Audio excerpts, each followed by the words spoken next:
요한복음 14장 16절 17절 말씀입니다. 신약 172페이지에 있습니다.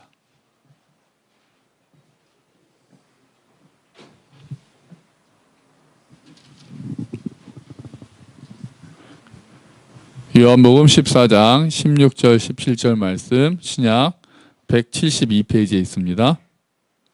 우리 같이 읽어볼까요?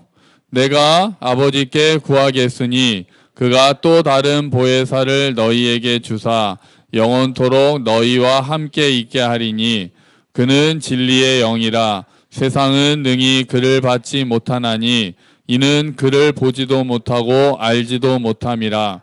그러나 너희는 그를 아나니 그는 너희와 함께 거하시며 또 너희 속에 계시겠습니다. 아멘. 할렐루야. 우리 지난주에 했던 거 혹시 기억하십니까? 지난주에 외쳤던 게 있어요. 처음에 우리의 신부는 신부는 그럼 뭐라고 외쳤는지 기억하세요? 신부는 그러면 바뀌었답니다. 신부는 바뀌었다예요. 옛사람은 죽었다예요. 옛사람은 죽었다. 그런데 싸움은 남았다. 그건 지난주에 안 외쳤어요. 이건 외친 게 아니고 지난주 설교 제목이 바뀐 신분과 남은 싸움이었거든요. 그래서 우리의 신분은 이미 바뀌었다는 걸 기억하자였어요. 우리가 예수를 믿는 순간 우리의 신분은 이제 하나님의 자녀로 바뀐 거예요. 죄와 허물로 죽어있던 우리가 하나님을 대하여 살아난 존재가 됐고 이제 하나님의 말씀을 따라서 살 수 있는 존재가 되었다는 것 우리가 잊지 말자고 했어요. 그것을 기억해야 된다고 말씀을 드렸어요. 우리의 신분이 바뀌었다. 신분이 바뀌었다. 그런데 아직도 우리의 옛 습관이 남아있다. 허물과 죄로 죽고 우리가 옛사람을 십자가에 못 박았는데 그래서 십자가에 예수님과 함께 못 박혀서 옛사람은 죽었지만 옛 습관들이 우리에게 남아있기 때문에 아직도 우리에게는 여전히 남아있는 싸움이 있다. 그래서 그것을 싸우기 위해서는 우리가 누구를 따라 살아야 된다고 그랬어요? 성령 하나님을 따라서 살아야 된다고 말씀드렸어요. 성령을 따라 살면은 육체의 소욕을 좇지 않는다 했기 때문에 우리가 성령 하나님과 같이 동행하는 삶을 살아야 된다. 우리가 그렇게 돼야 우리가 싸움을 이기게 되고 성숙한 그리스도인이 될 수 있다라고 말씀을 드렸습니다. 지난주에 우리가 나눴던 내용이에요. 그래서 오늘 그 성령님에 대해서 조금 더 알아보려고 하는 거예요. 자, 오늘 본문은요. 예수님께서 잡히시기 전에 예수님께서 제자들과 함께 긴 이야기를 하는 그런 본문이에요. 아주 기도도 하시고 여러 가지를 마지막에 유언처럼 많은 말씀을 하시는 게 요한복음 14장부터 쭉 나옵니다. 17장의 대제사장을 위한 대제사장적 기도까지 예수님의 말씀이 쭉 이어지는데 그 중에 하나예요. 예수님께서 이렇게 말씀하셔요. 나 떠난다 이렇게 말씀하세요. 내가 가는 곳을 너희가 알 거야. 그랬더니 어떻게 압니까? 그러니까 내가 곧 길이요 진리요 생명이다 이렇게 말씀하시면서 예수님께서 곧 떠난다고 하시니까 사람들의 제자들의 마음이 어땠겠어요? 예수님 떠나신다고 하니까요.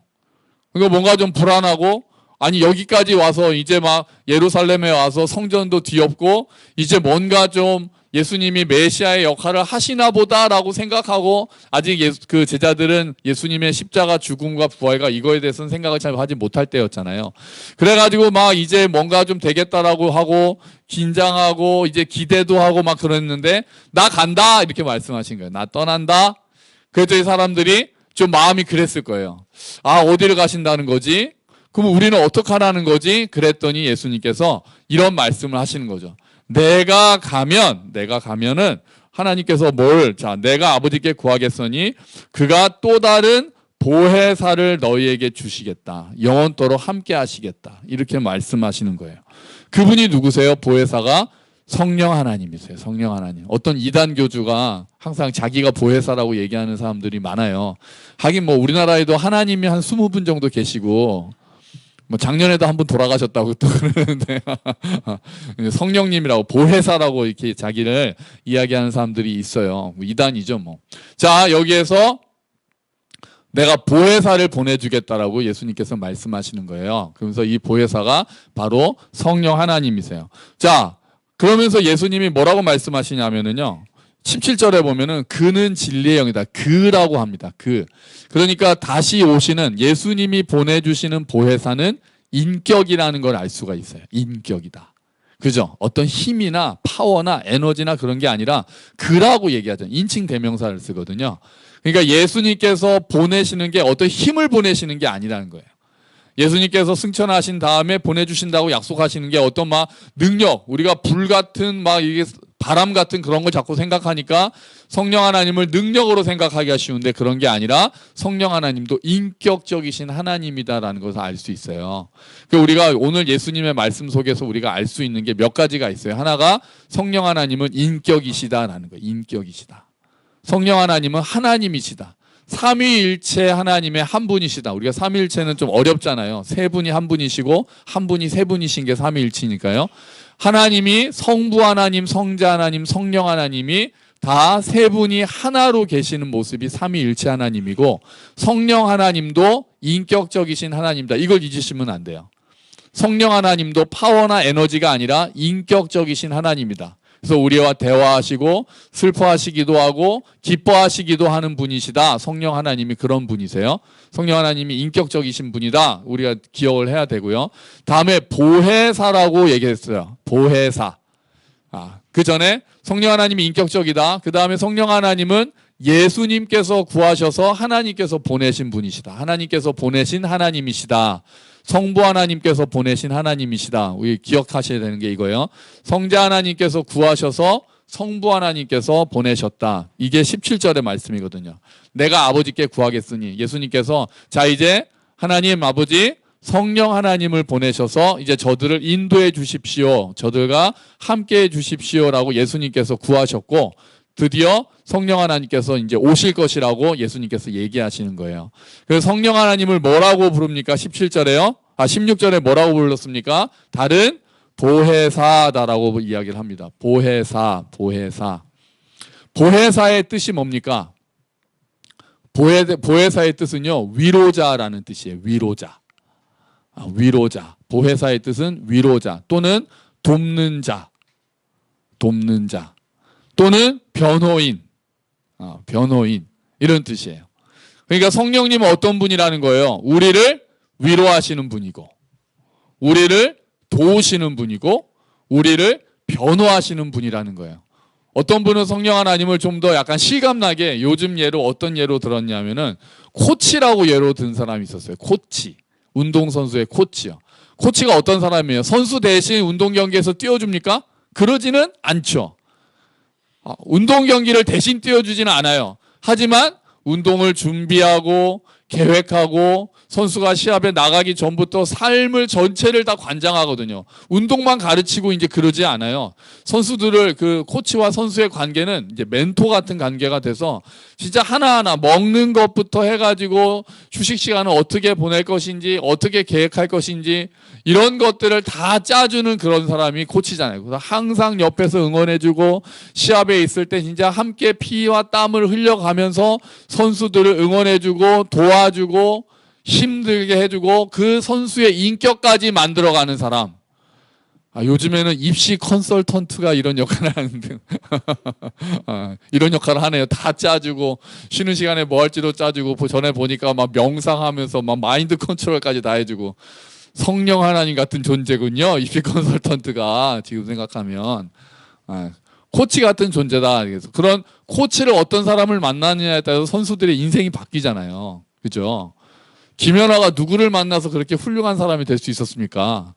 브라이언 오서라는 코치를 만났기 때문에 기량이 만개하게 되고 결국 올림픽에서 금메달까지 딸 수 있는 게 코치의 덕분도 많이 있다라고 우리가 이야기를 하잖아요. 어떤 코치를 만나느냐, 어떤 지도자를 만나느냐에 따라서 그 사람의 인생이 바뀌기도 하는데 성령 하나님은 최고의 코치신 거죠. 성령 하나님이 우리 옆에서 우리 대신 다 띄워주시지는 않지만 성령 하나님께서 우리를 준비시켜 주시고 우리의 계획을 짜주시고 우리를 인도해 주시고 힘을 주시고 그렇게 하시면서 우리를 도우시는 분이다라는 뜻이 보혜사라는 뜻인 거예요. 보혜사. 성령 하나님은 우리의 위로자이시고 우리를 돕는 분이시고 우리의 변호인이시고 우리의 코치신 분이다라는 거죠. 그러니까 우리가 이만큼 여러분 신앙생활 하는 것도 우리가 잘나서 신앙생활 하는 게 하나도 아닙니다. 우리가 잘난 거 하나도 없어요. 우리가 어떻게 이 자리에 와서 제가 여기서 설교를 할 수 있게 되고 우리가 어떻게 이 자리에 앉아서 하나님을 감히 예배할 수 있는 자로 서서 정말 주일날 어디 가지 않고 또 왜도 오늘 가서 예배 드려야지. 이게 다 우리가 이만큼이라도 신앙생활 할 수 있는 거는 다 성령 하나님께서 돕고 계시기 때문이에요. 자, 성령 하나님께서 우리를 늘 돕고 계시는 줄로 믿습니다. 우리의 성령 하나님은 우리를 떠나지 않으시고, 그건 이제 다음에 바로 할 얘기네요. 자, 그래서 성령님은 보혜사다. 우리를 위로하시고 돕는 분이다. 그 다음에 우리가 알 수 있는 게 16절에 계속 있어요. 또 다른 보혜사를 너희에게 주사 영원토록 너희와 함께 있게 하리니. 아멘. 성령님은 영원히 우리와 함께 하시는 분이십니다. 성령님은 인격자이시고요. 성령님은 인격적인 하나님이시고요. 성령님은 하나님께서 보내신 분이고요. 성령님은 보혜사, 우리를 위로하시고 우리를 돕고 우리를 변호하시고 우리를 코치해 주시는 분이시고요. 또 성령 하나님은 우리를 영원히 떠나지 않으신다. 이게 굉장히 중요해요. 여러분, 구약에는 성령님이 계셨을까요? 안 계셨을까요? 구약에요. 성령님이 계셨죠. 하나님이 안 계실 리가 있습니까? 성령 하나님은 언제나 계셨어요. 근데 구약에는 성령님이라는 단어는 쓰이지 않았어요.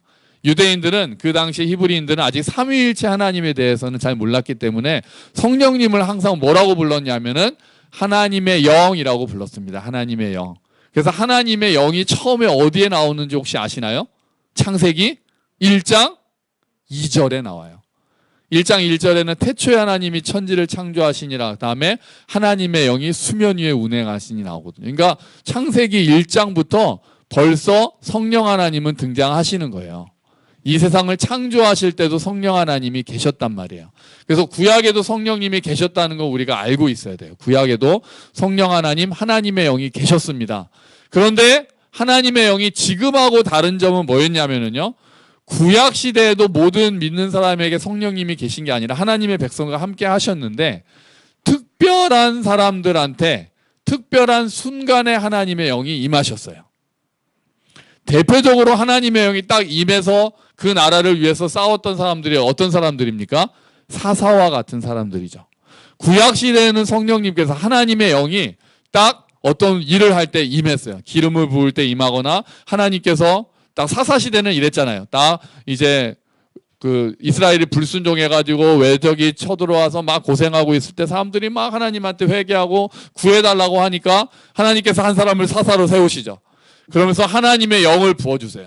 하나님의 영이 딱 부어지면 능력에서 하나님의 힘으로 나가서 싸워서 이기고, 그게 하나님의 영이 하셨던 일이었던 거예요. 또 선지자들에게 하나님의 영이 딱 임하면은 하나님의 말씀을 대언하고, 이러한 일들이 일어났다는 거죠. 그런데 문제는 뭐였냐면은 하나님의 영이 모든 자들에게 임하지는 않았다는 거예요. 구약의 특징이에요.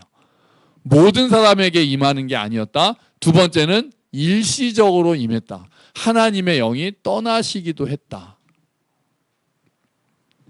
하나님의 영이 떠난 대표적인 사람이 우리 아침 묵상할 때 나옵니다. 누구였습니까? 사울이었죠. 사울은 하나님의 영이 떠나셨다라는 게 명확하게 나와 있는 구절이에요. 하나님의 영이 떠나니까 사울이 어떻게 됩니까? 번뇌하게 되고 막 두려워하게 되고 시기와 질투 가운데 있게 되잖아요. 성령 하나님이 떠나신 하나님의 영이 임했다가 사울에게 하나님의 영이 임했거든요. 근데 사울이 계속해서 불순종하고 하나님의 명령을 따르지 않으니까 하나님의 영이 떠나버린단 말이에요. 그러니까 사울이 두려움 가운데 살게 되고 분노 가운데 살게 되고 진리 가운데 사는 것이 아니라 거짓 가운데 살게 되고 더 막 시기하게 되고 질투하게 되고 그런 일들이 일어났다는 거죠. 그러니까 이스라엘 백성들은 이제 어떤 거를 사모하게 됐을까요? 모든 사람에게 하나님의 영이 와서 떠나지 않는 것을 기다리고 있었어요. 그래서 이제 예언자들이 이렇게 얘기합니다. 자, 언젠가는 그날이 올 거야. 지금은 하나님의 영이 우리에게 임하셨다가 우리에게 영원히 계시진 않지만 또 우리에게 모든 사람에게 하나님의 영이 오진 않지만 언젠가는 하나님의 영이 우리에게 다 부어질 거다라고 막 예언하면서 기다렸어요. 그걸 사모하는 거예요. 하나님 모든 믿는 자들에게 정말 하나님 우리 모두에게 성령 하나님 오셔서 하나님의 영을 우리에게 부어주시는 그날이 왔으면 좋겠습니다 라고 막 기다리고 있었던 거예요. 그게 요엘서에 나와 있어요. 예언서에 우리 주보를 보면요.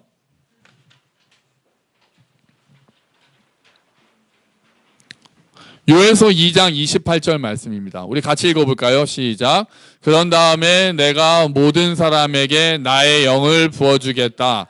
너희의 아들, 딸은 예언을 하고 노인들은 꿈을 꾸고 젊은이들은 환상을 볼 것이다. 아멘. 여기서 중요한 단어가 뭘까요? 내가 모든 사람에게. 이 찬양 있잖아요. 자녀들은 예언할 것이요. 뭐 그런 찬양 있잖아요. 내가 나의 영을 내 백성에게 부어주리니. 모든 사람에게, 모든 하나님의 백성에게 나의 영을 부어주겠다라고 하나님께서 약속하셨다는 거예요. 그 이야기를 지금 예수님께서 다시 하시는 거예요.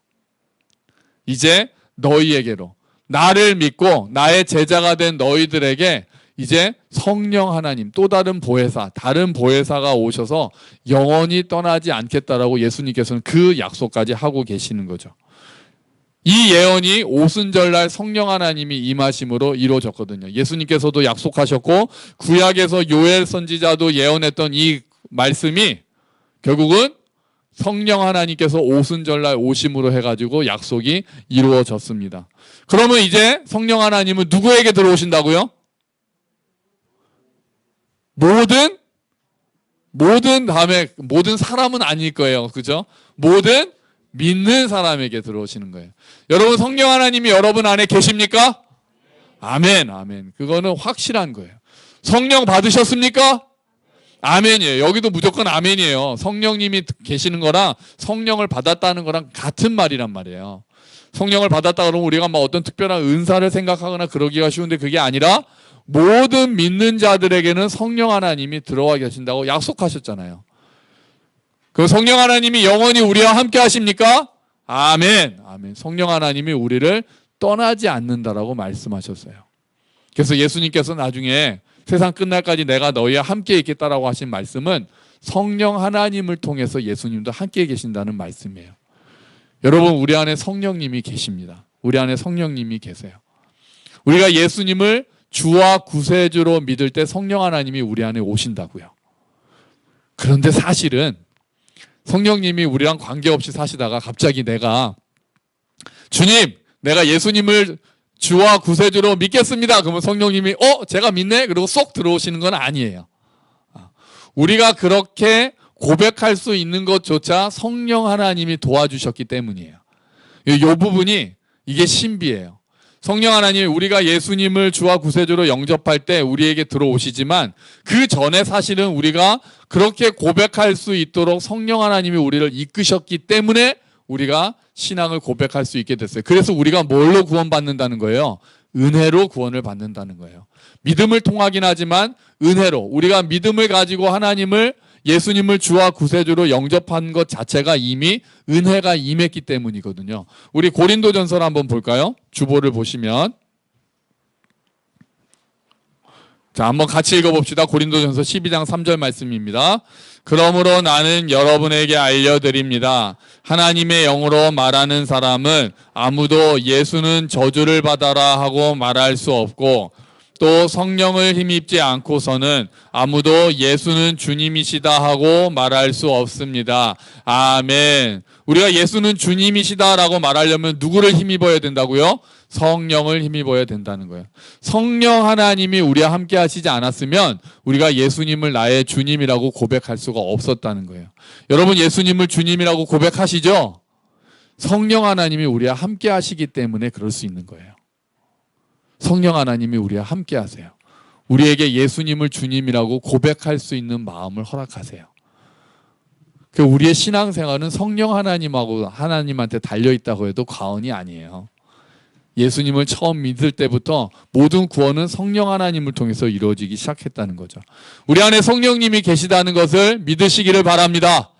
성령님이 우리를 떠나지 않으십니다. 우리가 해야 될 일은 뭡니까 이제? 우리 안에 계신 성령님을 따라서 사는 것.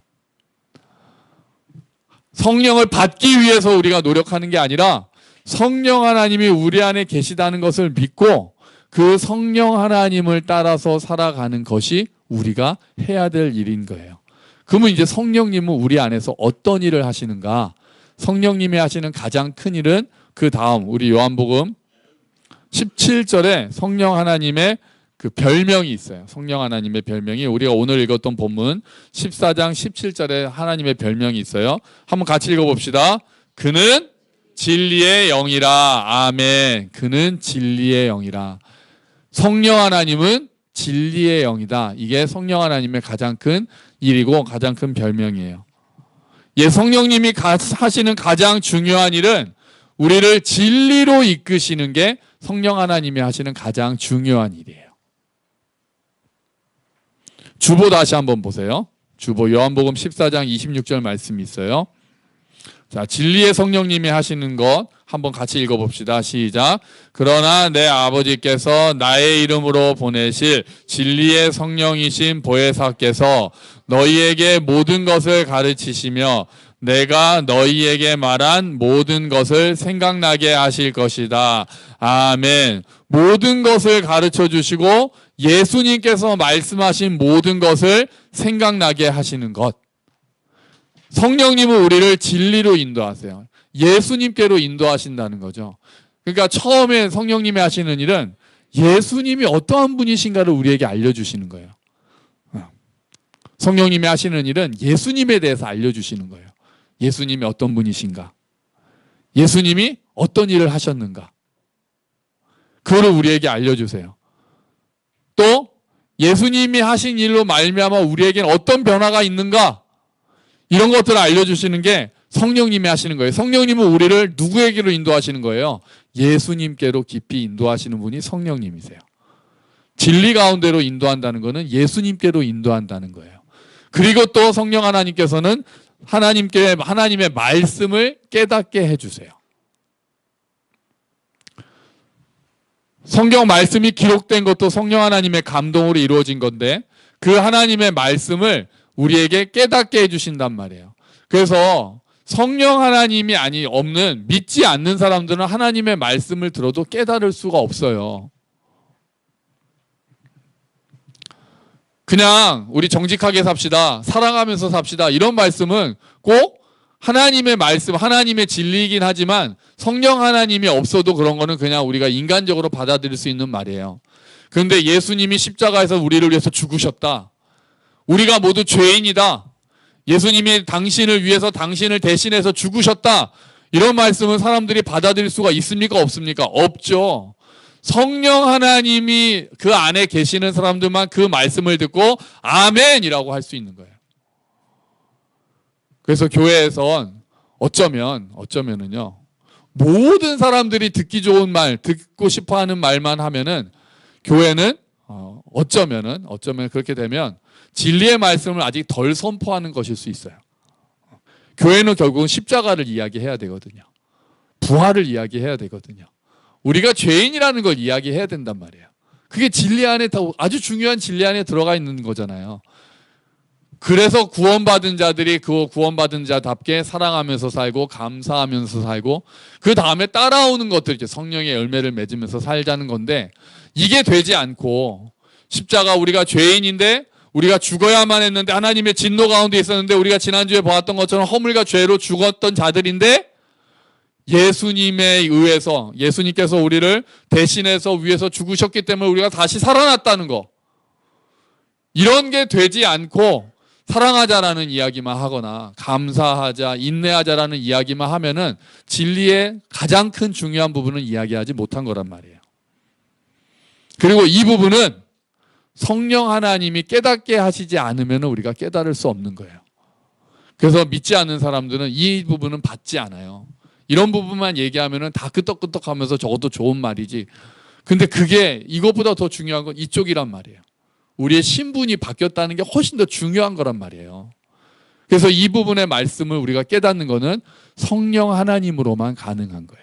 그래서 성령 하나님은 하나님의 말씀을 깨닫게 하시고 진리를 깨닫게 하시고 말씀을 생각나게 하시는 분이에요. 그래서 우리가 성경을 읽을 때 성령 하나님 말씀을 깨닫게 해주십시오라고 기도하면서 우리가 읽어야 되는 거예요.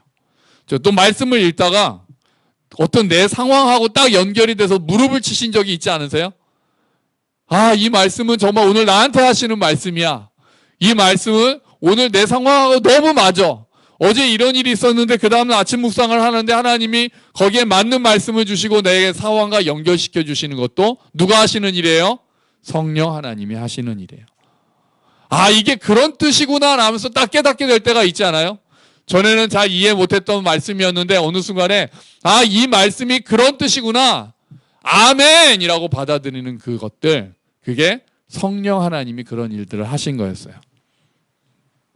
또 우리에게 하나님의 말씀을 생각나게 하실 때가 있어요. 여러분 어쩔 때 막 힘들 때 여호와는 나의 목자시니 내게 부족함이 없으리로다라는 말씀이 딱 생각이 나서 그 말씀 때문에 그래 그래도 하나님이 나의 목자시고 나에게는 부족함이 없어라고 감격했다면 그것도 성령 하나님께서 그 말씀을 생각나게 해주신 거예요.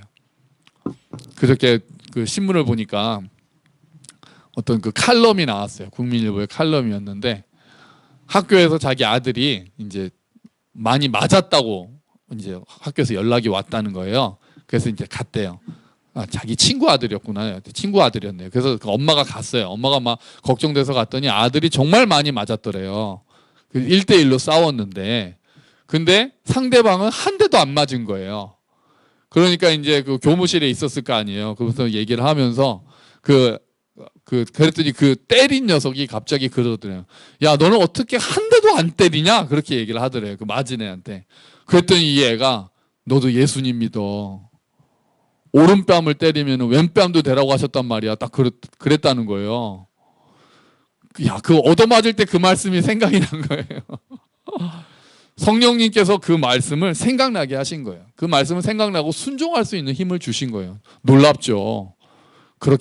저라도 그렇게 할 수 있을지는 잘 모르겠습니다만 그 아이에게는 하나님께서 그때 강력하게 말씀하신 거예요.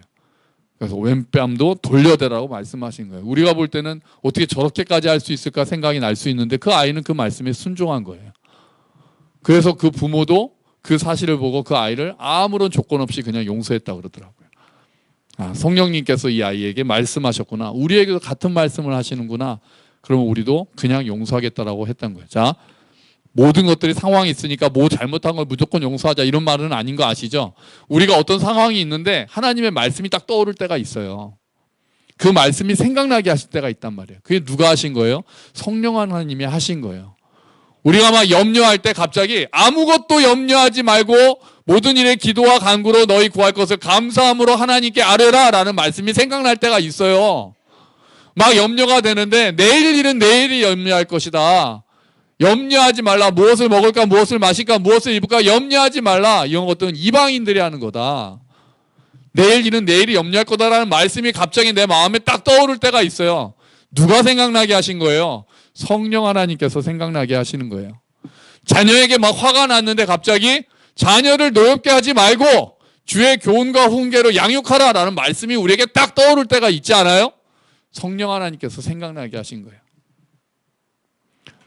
부모님께 내 부모에게 순종하라, 내 부모를 공경하라라는 말씀이 생각나서 부모님한테 막 어떨 때는 막 이렇게 해대고 싶을 때 갑자기 내 부모를 공경하라는 말씀이 딱 생각났다면 성령 하나님께서 우리에게 그 말씀을 생각나게 해주시는 거예요.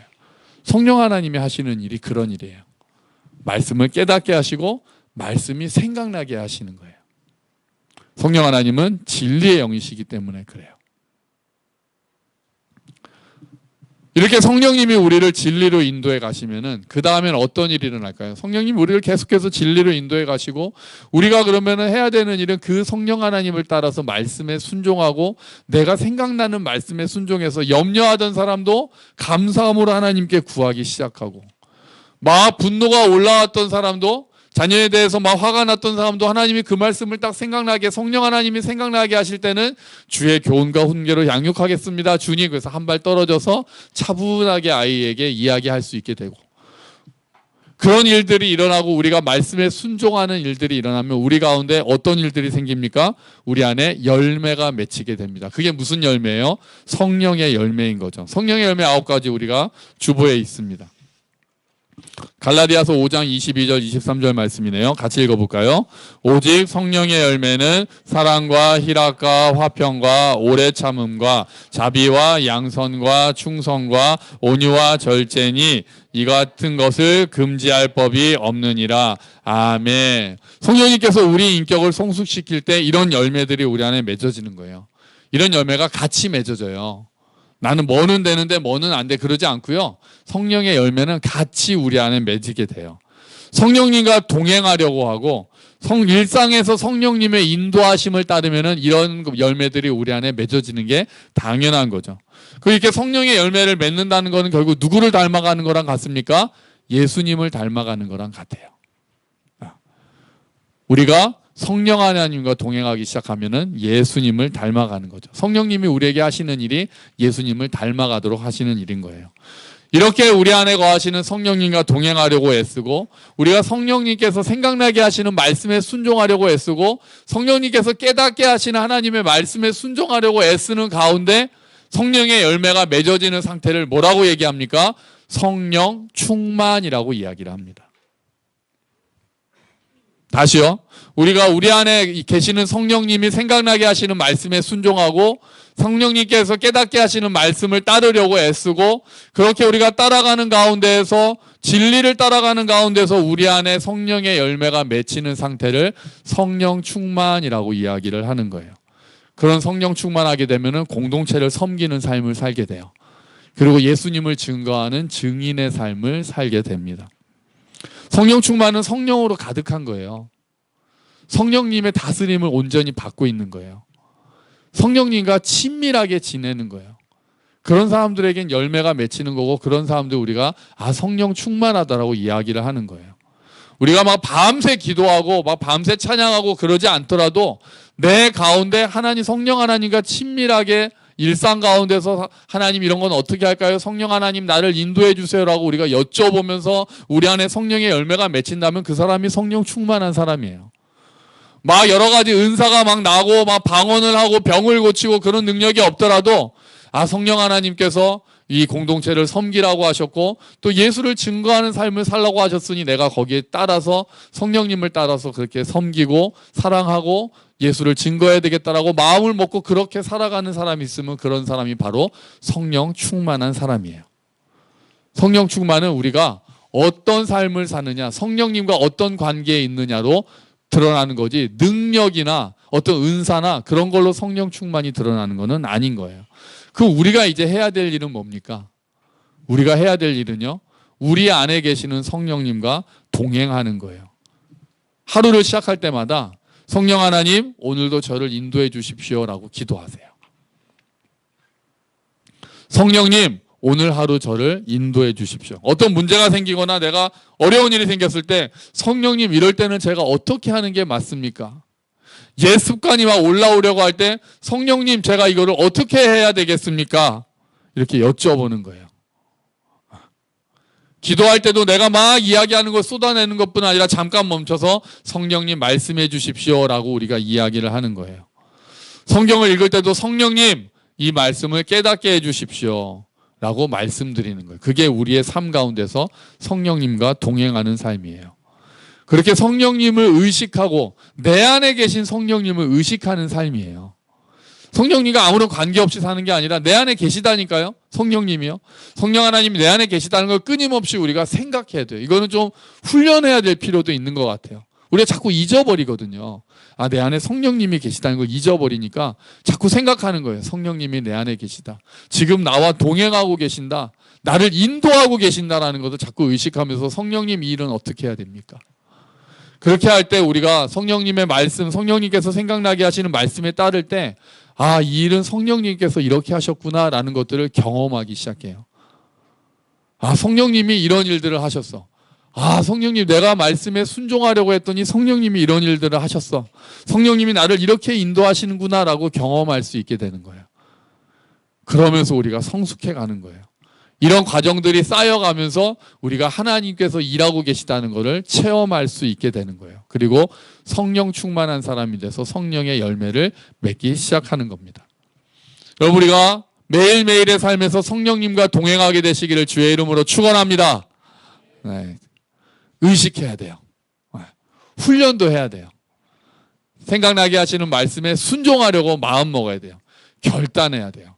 딱 하나님께서 말씀하실 때 무시하는 게 아니라 성령님, 이 일은 제가 이렇게 하겠습니다. 저를 이렇게 생각나게 하셨으니 제가 이렇게 하겠습니다라고 결단하는 삶을 살아야 돼요. 우리가 주님과 함께, 지체와 함께, 이웃과 함께 걷는 교회잖아요. 주님과 함께 걷는다는 게 성령님과 동행한다라는 의미예요. 우리와 함께 계시는 분은 성령 하나님이시거든요. 여러분, 우리 모두가 성령님과 동행해서 우리 안에 성령의 열매가 많이 맺혀지기를 축원합니다. 우리가 성령 충만한 성령의 사람들이 되기를 축원합니다. 우리가 공동체를 섬기고 예수 그리스도를 증거하는 삶이 되기를 주의 이름으로 축원합니다. 아멘. 우리 같이 기도하겠습니다.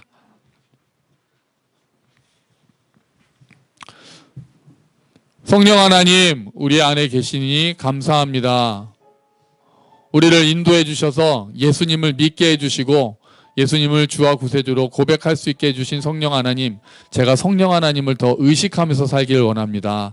성령 하나님의 인도하심을 따라서 살기를 원합니다. 주님 도와주시옵소서. 우리 함께 기도하겠습니다.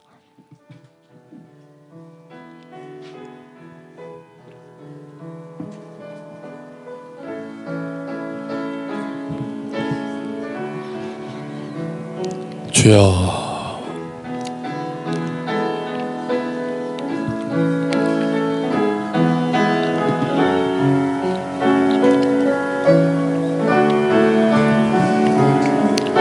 아버지 하나님, 예수님을 바라보고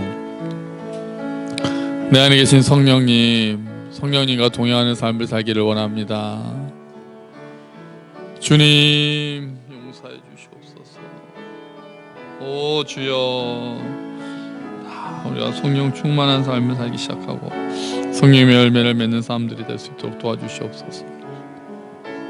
오 아버지, 말씀을 생각나게 해 주시옵소서. 아멘.